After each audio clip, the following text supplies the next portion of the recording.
Hello students.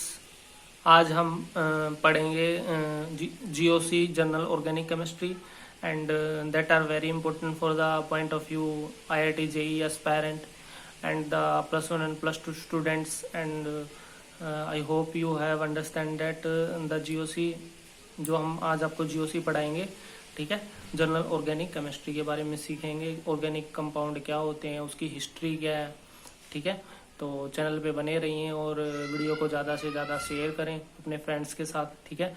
और channel से जुड़े रहें, आपको इस चैनल पे हम आगे पूरा GOC पूरा कराएंगे, ठीक है। तो watch and subscribe my video and share with your friends, ठीक है। तो आइए स्टार्ट कर दें आपका GOC, ठीक है। तो GOC जनरली बहुत ज़्यादा इंपॉर्टेंट है। अगर आपको ऑर्गेनिक केमिस्ट्री सीखनी है तो GOC सीखना बहुत ही ज़्यादा इंपॉर्टेंट है, क्योंकि अगर GOC आपको नहीं आएगी अच्छे से तो आप क्वेश्चन नहीं कर पाओगे IIT JEE के, ठीक है। और जो +1 +2 के स्टूडेंट है उनका बेस मजबूत नहीं हो पाएगा, ठीक है। तो बहुत ज़्यादा इंपॉर्टेंट है। तो watch the video carefully, video को अच्छे से देखो and share and subscribe the channel, ठीक है। तो first of all I will discuss about the history. History क्या है, क्योंकि कोई भी हम चीज़ पढ़ते हैं तो उसका हिस्ट्री तो हमें पता होना चाहिए, ये चीज़ आई कहाँ से है, ठीक है। तो GOC भी जनरल ऑर्गेनिक केमिस्ट्री में फर्स्ट ऑफ ऑल हमें क्या पता होना चाहिए, ऑर्गेनिक कंपाउंड के बारे में पता होना चाहिए। ऑर्गेनिक कंपाउंड क्या होता है, ठीक है, कहाँ से आते हैं ऑर्गेनिक कंपाउंड, ठीक है। तो द कंपाउंड ऑब्टेन डायरेक्टली और इनडायरेक्टली, जो कंपाउंड हमें डायरेक्टली और इनडायरेक्टली मिले कहाँ से, लिविंग ऑर्गेनिज्म, जो हमारे लिविंग ऑर्गेनिज्म है, सच जैसे प्लांट्स हो गए एंड एनिमल्स। और एनिमल्स और प्लांट्स से जब कोई भी कंपाउंड हमें डायरेक्टली मिले या फिर इनडायरेक्टली मिले, उसको हम क्या बोलते हैं, ऑर्गेनिक कंपाउंड बोलते हैं, ठीक है। फॉर एग्जांपल से आपके ऑयल्स हो गए, जितने भी आपके ऑयल है, शुगर हो गई, आपकी प्रोटीन्स हो गई, जितने भी, वो हमें कहाँ से मिलते हैं, या तो हमें प्लांट से मिलते हैं या फिर कहाँ से मिलते हैं, एनिमल से मिलते हैं, ठीक है। तो बेसिकली उसको हम क्या बोलते हैं, ऑर्गेनिक कंपाउंड बोलते हैं, ठीक है।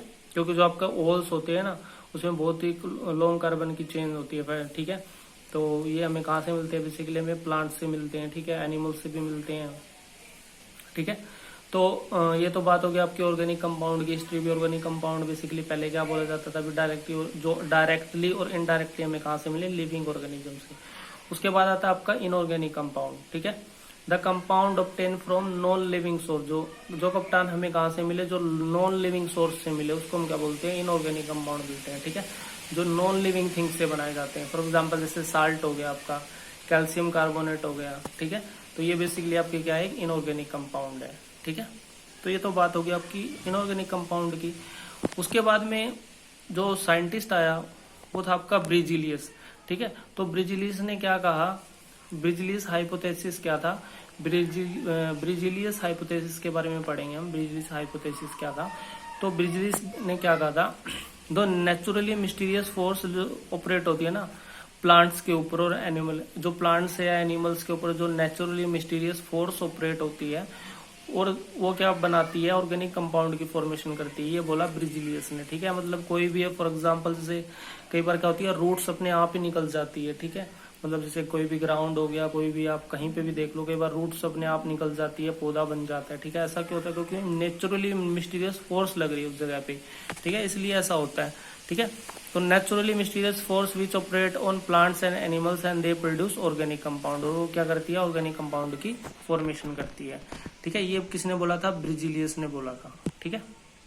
उसके बाद में क्या बोला ब्रिजिलियस ने, since these force cantt B artificially prepared, तो उसने यहाँ पे गलती कर दी, उसने ये बोल दिया भी ये जो फोर्स है ये आर्टिफिशियली प्रिपेयर नहीं की जा सकती।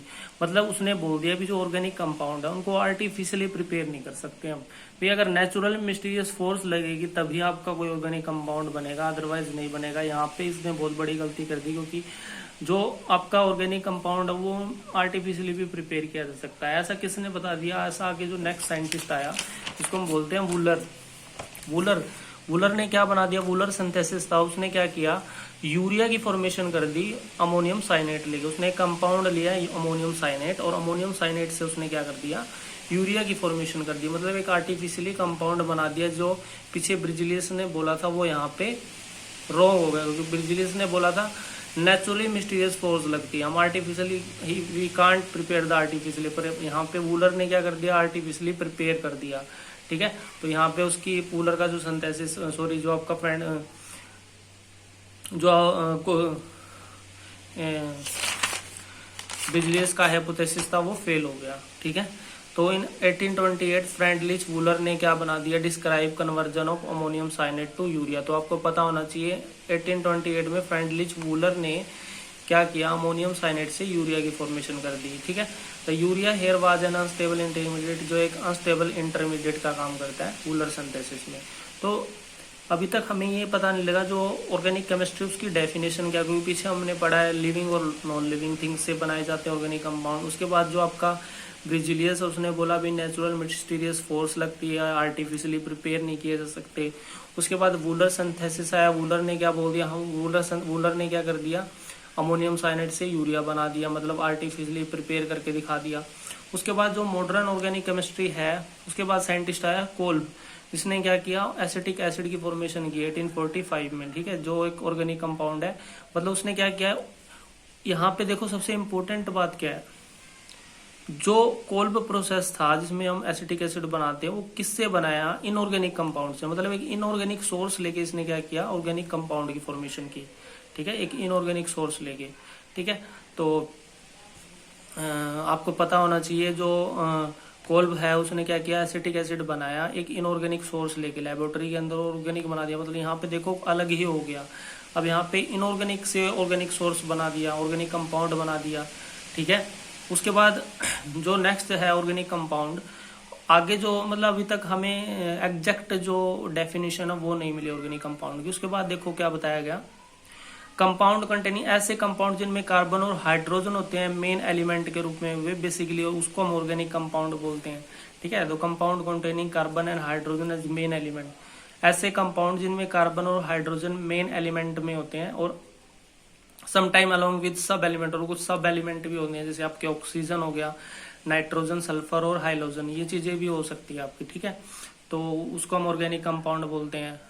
तो अगर कार्बन और हाइड्रोजन की जगह अगर कुछ और होगा तो क्या वो ऑर्गेनिक कंपाउंड नहीं होगा?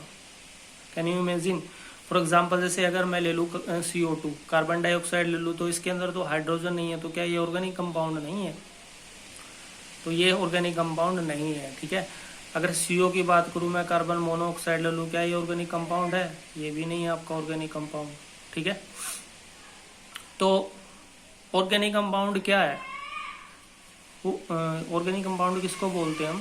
ठीक है, जैसे CCl4 है, CCl4 में बेसिकली क्या होता है, जैसे CH4 में हम क्या करते हैं, जब इसका क्लोरीनेशन करवाते हैं तो यहाँ पे हाइड्रोजन को हम रिप्लेस कर देते हैं क्लोरीन के साथ, मतलब जो ऑर्गेनिक कंपाउंड वो क्या है, डेरिवेटिव